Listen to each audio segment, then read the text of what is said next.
Olá, mais uma vez aqui estamos com o nosso programa Alinhando os Ponteiros.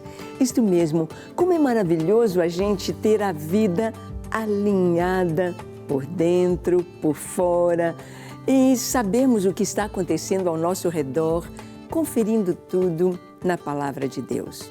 A Palavra de Deus, ela é tão linda, ela é tão real, ela é tão atual e nós vamos ver que tanta coisa, tanta prosperidade, tanta tecnologia dos nossos dias, nós vamos ver que lá nas Escrituras, lá no passado, lá em Israel, também houve tempos assim.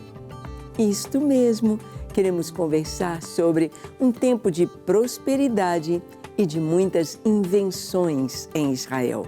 Vamos ver? Invenções em que área? Havia inventores? Prosperidade de que jeito? Vamos ver? Deixe o seu coração aberto e pronto para ouvir Deus falar. Ele fala conosco. O programa Alinhando os Ponteiros já começou.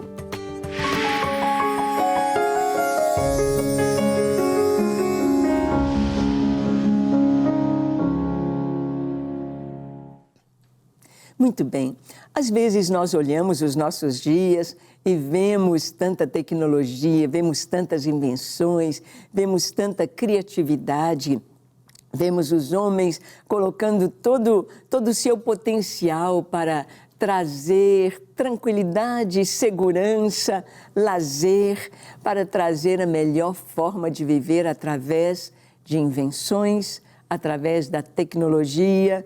E nós vemos nos nossos dias alguns países tendo muita prosperidade, outros tendo um declínio tão grande em sua economia e mesmo na educação. Nós vamos ver que Israel experimentava tempos tão maravilhosos, tempos de tanta prosperidade. Quando? Será que nós podemos fazer uma relação entre o rei que servia ao Senhor, os dirigentes da nação que estivessem alinhados com Deus e a prosperidade na terra? Será que nós podemos enxergar isto na história de Israel? Será que isto seria uma realidade na história das outras nações também? Vamos ver o que a palavra de Deus nos diz. Olha, Deus prospera a nação de Israel por causa do rei. Olha o que está escrito em 2 Crônicas, capítulo 26, de 4 a 5. Está escrito assim: Ele fez o que era reto perante o Senhor, segundo tudo o que fizera Amazias, seu pai. Propôs-se buscar a Deus nos dias de Zacarias, que era sábio nas visões de Deus. Nos dias em que buscou ao Senhor, Deus o fez prosperar. Bem, este foi o rei Uzias, um rei que andou alinhado com a vontade de Deus. O rei Uzias foi um rei que, quando são classificados os reis e os reinos em Israel, de acordo com um parâmetro que era Davi, se andaram nos caminhos de Davi, se buscaram a Deus, se buscaram estar alinhados com Deus, então eram tidos como bons reis, um bom governo, um governo próspero. Mas, se não estava alinhado com a vontade de Deus, se o rei não estava em obediência ao Senhor, nós vamos ver que não havia esta prosperidade. No tempo do rei Uzias, então a palavra diz, ele fez o que era reto diante do Senhor. Ele buscou fazer justiça, ele buscou andar em retidão, ele buscou andar fazendo a vontade de Deus para o rei e para a nação. Propôs-se a buscar o Senhor, ele buscou o profeta, ele valorizou a palavra de Deus, ele valorizou a palavra profética. E nos dias em que ele buscou o Senhor, Deus o fez prosperar. É tão lindo isto. Quando nós entramos debaixo desta luz do Senhor, quando nós entramos debaixo desta obediência ao Senhor, a bênção vem, ela é natural. É o que Davi nos diz no Salmo 23. Ele diz que bondade e misericórdia certamente me seguirão todos os dias da minha vida. Bondade e misericórdia. Nós podemos ver a bondade de Deus, a misericórdia de Deus, nós podemos ver a presença de Deus conosco quando nós andamos em obediência à sua palavra. Deus dá vitórias a Uzias sobre os seus inimigos. Nós vamos ver em 2 Crônicas, capítulo 26, de 6 a 8. Continuando o texto, nós lemos assim: Saiu e guerreou contra os filisteus e quebrou o muro de Gate, o de Jabiné, o de Asdod, e edificou cidades no território de Asdod e entre os filisteus. Deus o ajudou contra os filisteus e contra os arábios que habitavam em Gur-Baal e contra os meunitas. Os amonitas deram presentes a Uzias, cujo renome se espalhara até a entrada do Egito, porque se tinha tornado em extremo forte. Que coisa tremenda! Aqui Deus deu vitórias ao rei Uzias sobre os seus inimigos. Quando nós andamos alinhados com a vontade de Deus, quando nós buscamos fazer a vontade de Deus, então o que acontece? O inimigo não consegue prevalecer, o inimigo não consegue nos derrotar, o inimigo não consegue nos destruir, porque o Senhor está conosco. E se Deus está conosco, quem será contra nós? Não é o que diz a Escritura? Isto mesmo, se nós andamos alinhados com a vontade de Deus, se nós estamos no centro da vontade do Senhor, o inimigo vai caindo à nossa frente, vai perdendo terreno. E aqui nós podemos ver entre guerras entre os filisteus e Israel, nós podemos ver nestas guerras, eram guerras bem primitivas, né? Hoje nós temos os mísseis lançados, mas nestas guerras Uzias prevaleceu contra os filisteus. Os filisteus, as 5 cidades-estados da Filístia, eram cidades fortes, muradas, eles eram muito bem equipados para a guerra. Mas nós vamos ver que Uzias, ele prevaleceu, ele venceu os filisteus, ele quebrou o muro de Gate. Uau! Aquela cidade-estado tão forte, Uzias derrubou o muro, edificou cidades em Asdod, outra cidade dos filisteus. Ele foi entrando e ganhando terreno no inimigo, ele tomou o terreno. Deus o ajudou contra os filisteus, contra os arábios, e nós vamos vendo aqui que o nome dele se espalhou. Nós vamos ver a prosperidade do reino de Uzias. Em 2 Crônicas 26, esse capítulo nos conta o seu reinado, de 9 a 10, nós lemos assim: Também edificou Uzias torres em Jerusalém, a porta da esquina, a porta do vale, a porta do ângulo, e as fortificou. Também edificou torres no deserto e cavou muitas cisternas, porque tinha muito gado, tanto nos vales como nas campinas, tinha lavradores e vinhateiros, nos montes e nos campos férteis, porque era amigo da agricultura. Então você pode ver aí que em Jerusalém, nós podemos ver aí uma foto, um desenho da Jerusalém antiga, não é? Porque somente nos desenhos ele fortificou a cidade, ele levantou torres. Para que as torres? As torres eram fundamentais para a defesa da cidade. As torres eram colocadas nos muros da cidade em pontos estratégicos. Aqueles pontos estratégicos eram os pontos, podemos dizer, mais vulneráveis, onde o inimigo podia entrar, onde o inimigo podia usar os seus artefatos de guerra para derrubar o muro. Ali, naqueles pontos, então, se colocavam torres. E Uzias, ele fez exatamente isso. Ele fortificou Jerusalém, ele levantou torres. Quando nós andamos com Deus, quando nós estamos alinhados com a vontade dEle, primeiro nós vamos vencer os inimigos, nós vamos derrotar todos os inimigos de Deus que vêm contra as nossas vidas, mas nós também vamos fortalecer as nossas bases, levantando torres. O Ministério de Leões é um ministério de torres. Nós temos levantado torres de oração nesse Brasil, torres de oração nas nações, nos 5 continentes. Temos levantado torres de oração. Um exército de intercessores, de adoradores, de homens, mulheres, de jovens e até um exército de crianças orando, buscando ao Senhor. Porque nós precisamos fortalecer a igreja, fortalecer os seus muros, e isto é através da oração. Uzias, então, ele teve muita prosperidade aqui, além de fortalecer a cidade de Jerusalém, a capital do reino. Aqui nos diz que ele abriu muitas cisternas. Cisterna é água, água para a agricultura. Então, ele levantou água para ter bastante produção agrícola. Diz o texto, porque ele era amigo da agricultura. Sim, caminham juntos. Tanto os exércitos, a defesa de um país, quanto a sua produção, a produção de alimentos.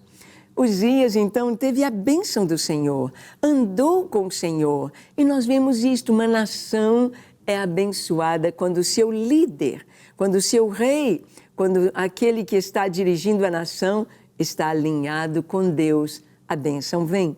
Por isso temos orado tanto pelo Brasil, para que o Brasil possa realmente ter Deus acima de todo nome, acima de todo poder, para que o Senhor seja realmente o Rei da nossa nação, para que realmente Jesus Cristo seja o Senhor da nação brasileira, para que a bênção venha, para que a bênção esteja em todas as áreas, desde a agricultura até o exército, até a força, a defesa da nação. Nós vemos então Uzias sendo este homem exemplo. Os exércitos de Uzias, em 2 Crônicas 26, de 11 a 13, nós lemos assim: tinha também Uzias um exército de homens destros nas armas, que saíam à guerra em tropas, segundo o rol feito pelo escrivão Jeiel e Maacéias, oficial, sob a direção de Ananias, um dos príncipes do rei. O número total dos cabeças das famílias, homens valentes, era de 2.600. 2.600 guerreiros de elite em Israel no tempo de Uzias. Debaixo das suas ordens, havia um exército guerreiro de 307.500 homens, que faziam uma guerra com grande poder para ajudar o rei contra os inimigos. Então aqui nos traz o rol dos valentes, daqueles campeões de guerra, e nos traz também o rol de 307.500, 300 mil guerreiros. Uma nação pequena. Israel sempre foi uma nação pequena, mas ali tinha aquele exército preparado. Até hoje, nós vemos Israel pelo fato de trazer no seu nome o nome de Deus. Israel é aquele que luta com Deus e prevalece. Israel, a nação que Deus separou para dela, ou nesta nação, trazer o Salvador do mundo. Deus separou esta nação para ser um portento, para ser uma pregação ao ar livre, uma pregação na história. Bastando ler a história de Israel, se pode ver quem é o Deus de Israel. E desde os tempos antigos, desde os tempos bíblicos, nós vamos ver Israel prevalecendo nas batalhas quando seu rei está alinhado com Deus, como foi o caso do rei Uzias, um dos reis que governou por mais tempo em Israel, Uzias. Vamos ver aqui que ele fez invenções bélicas de homens peritos. Fez invenções para a guerra. Ele valorizava aqueles homens cheios de criatividade, capazes de grandes criações, capazes de grandes invenções. Vamos ver o texto? Diz assim, em 2 Crônicas 26, 14 a 15. Preparou-lhes Uzias para todo o exército escudos, lanças, capacetes, couraças e arcos, e até fundas para tirar pedras. Fabricou em Jerusalém máquinas de invenção de homens peritos, destinadas para as torres e cantos das muralhas, para tirarem flechas e grandes pedras. Divulgou-se a sua fama até muito longe, porque foi maravilhosamente ajudado, até que se tornou forte. Nós vemos aqui Uzias, então, investindo em, vamos dizer, com criatividade para a guerra. Enquanto um soldado podia manejar um arco para tirar uma flecha, então a capacidade dele estaria em quantas flechas, em quanto tempo ele haveria de manusear o seu arco para tirar a flecha. Uma flecha com fogo, uma flecha com a ponta muito aguda para matar, mas dependendo da sua velocidade. E o que Uzias fez? Eles criaram artefatos.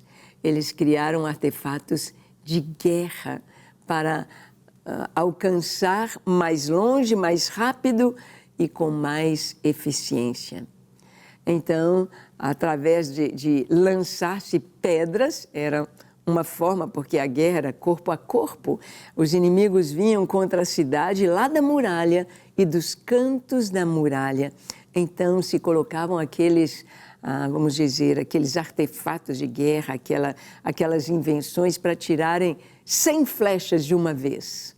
Com uma velocidade muito grande, aquelas flechas voavam no ar, alcançando os seus alvos. E ele, então, também atirando pedras, havia as catapultas, né? Então, nós podemos ver aí as guerras, guerra corpo a corpo, mas nós vemos as lanças, nós vemos os artefatos de guerra naquele tempo. Uzias, então, ele prosperou. Em tudo aquilo que ele fez, tudo que ele colocou a sua mão, houve a prosperidade, houve a bênção, houve a abundância. Este, podemos dizer, é um segredo de vitória e de prosperidade na vida de qualquer pessoa. Qualquer pessoa. Às vezes podemos olhar grandes ditadores, podemos olhar pessoas que foram em extremo más, perversas, que fizeram muita maldade com as pessoas, buscando apenas poder, buscando apenas um reino de opressão, de ditadura. Mas como estas pessoas terminaram? Como terminou este reino? Quanto prejuízo, quanta coisa tão terrível. Aqui nós vamos ver que Uzias, ele nem teve de lutar tanto. As batalhas que ele guerreou foram para defender o país. E ao defender, ao ganhar as guerras, ele ia avançando. Ele ia avançando. E sabe, nós também vamos avançando no mundo espiritual quando nós buscamos a Deus. Quando nós cremos, quando nós o buscamos de fato e de verdade, cada vitória que nós temos sobre o inimigo é um avanço que damos no mundo espiritual. Deus quer que nós caminhemos de vitória em vitória, de triunfo em triunfo. O inimigo é uma grande realidade. Não tem jeito de ficar livre. As guerras, as batalhas, as lutas da vida, elas existem. Nós temos de lutar. Mas é tão importante lutarmos crendo e sabendo que Deus está conosco. E sabendo que Deus vai à nossa frente. E sabendo que a vitória do Senhor é certa. Mas para isso temos de estar alinhados com Deus. Alinhados com Deus. Então, tudo aquilo que pusermos à mão vai prosperar. Tudo, tudo, em todo tempo, em tudo que colocarmos as nossas mãos, vamos ver a bênção do Senhor. Isto é estar alinhado com Deus. Nós vamos ver, por exemplo, houve um tempo aqui, Uzias, já bem depois de Salomão, ele experimentou guerras, experimentou um tempo difícil e com muita vitória, mas nós vamos ver prosperidade em Israel, por exemplo, no reino de Salomão. Salomão, é filho da paz. Era filho de Davi. E quando Salomão nasceu e recebeu este nome, Deus já trouxe sobre ele uma promessa de bênção. Uma promessa de que ele haveria de reinar um reinado de paz.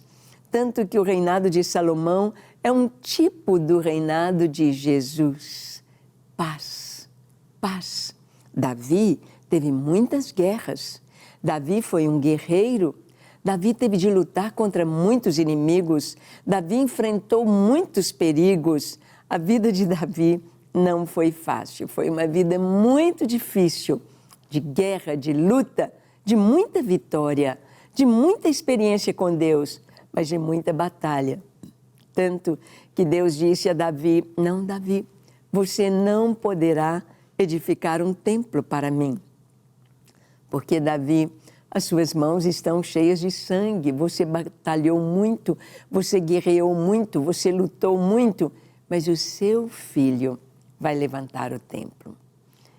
E Salomão, ele herda, ele recebe todos os despojos e toda a vitória de Davi em fazer parte da vida de Salomão.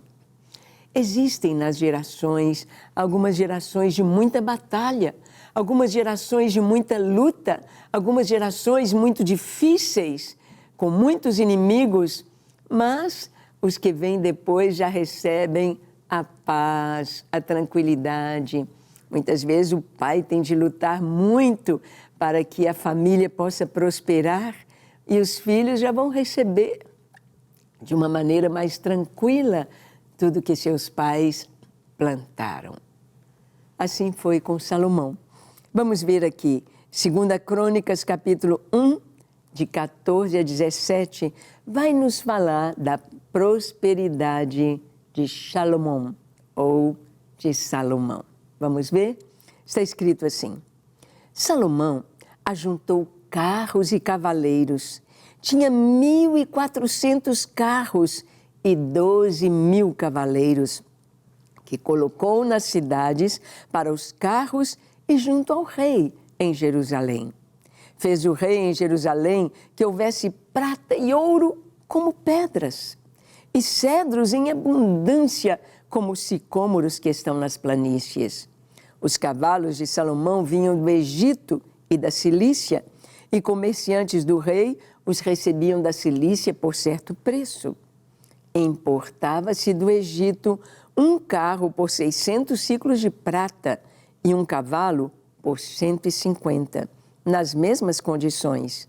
As caravanas traziam e os exportavam para todos os reinos dos heteus e para os reis da Síria. Então, aqui está falando do comércio exterior que havia no tempo de Salomão. Aqui está falando de toda a força bélica que Salomão tinha, apesar de não guerrear, apesar de não usar essa força bélica. Nos diz aqui que ele tinha 1.400 carros. Isso são tanques de guerra para os nossos dias. 1.400 carros.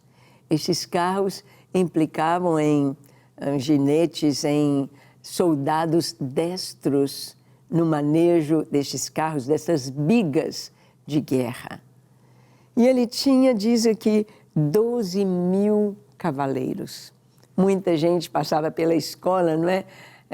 Dos cadetes, podemos dizer, do exército de Salomão. todos preparados, 12.000 cavaleiros, que ele colocou nas cidades para os carros e junto ao rei em Jerusalém.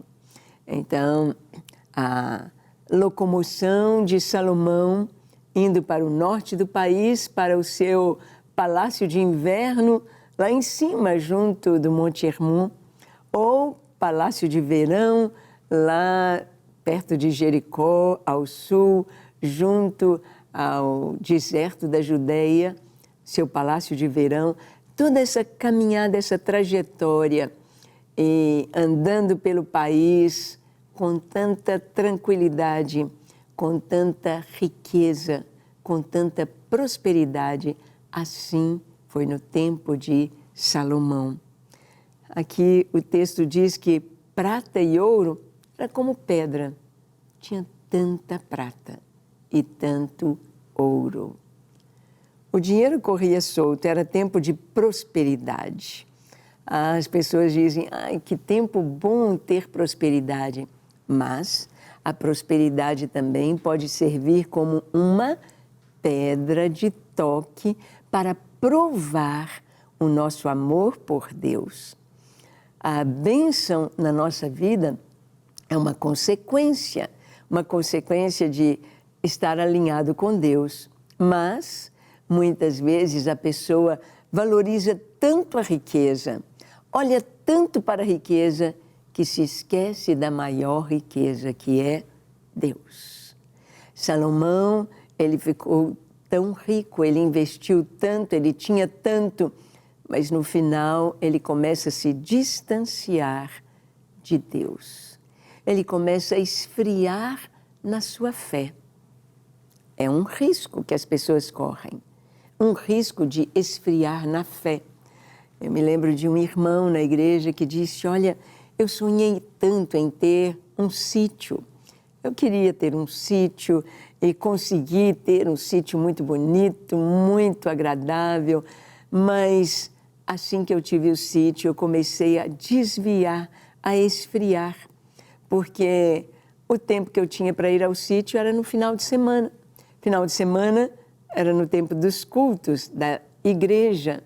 E se eu não vinha à igreja, a minha fé foi esfriando. Nós temos de ter cuidado com isso, porque às vezes prosperidade vai servir como uma pedra de toque com relação ao nosso amor a Deus. Salomão, ele experimentou isso. O templo que ele levantou, em 2 Crônicas 2, 5 a 6, está escrito, ele dizendo, a casa que eu edificarei há de ser grande, porque o nosso Deus é maior do que todos os deuses. No entanto, quem seria capaz de lhe edificar casa, visto que os céus e até os céus dos céus não o podem conter? E quem sou eu para lhe edificar a casa, senão para queimar incenso perante ele? Salomão disse, a casa que eu vou edificar, o templo, há de ser grande, porque o nosso Deus é grande. Ele ocupa os céus e a terra. Ele é digno do melhor. Muito importante, quando nós damos o primeiro lugar ao Senhor e buscamos fazer a sua vontade e viver para a sua glória. Bem, eu não sei como está a sua vida, se há muita prosperidade, se há muita necessidade, mas o mais importante é estar alinhado com Deus. Porque quando estamos alinhados com Ele, vencemos os inimigos e tudo que fizermos, em tudo que pusermos nossas mãos, seremos bem-sucedidos. Vamos orar?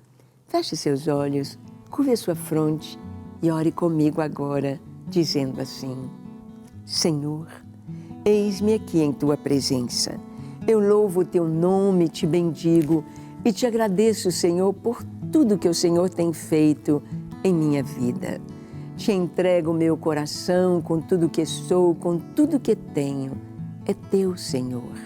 Toma minha vida, lava-me, limpa-me, transforma-me, encha-me com o Teu Espírito Santo. Capacita-me para fazer a Tua vontade e alegrar o Teu coração. Eu quero andar em Teus caminhos e fazer a tua vontade, alegrar o teu coração. Recebe a minha vida e ensina-me, em nome de Jesus. Amém, amém e amém. Graças a Deus. É isso aí. O que temos de fazer é viver para a glória do Senhor. Esta é a verdadeira riqueza. Esteja, portanto, alinhado com o nosso Deus e com a sua vontade. Que Deus te abençoe grandemente e te espero no nosso próximo programa, quando aqui estaremos abrindo as Escrituras e alinhando os ponteiros dentro da vontade do nosso Deus. Deus te abençoe.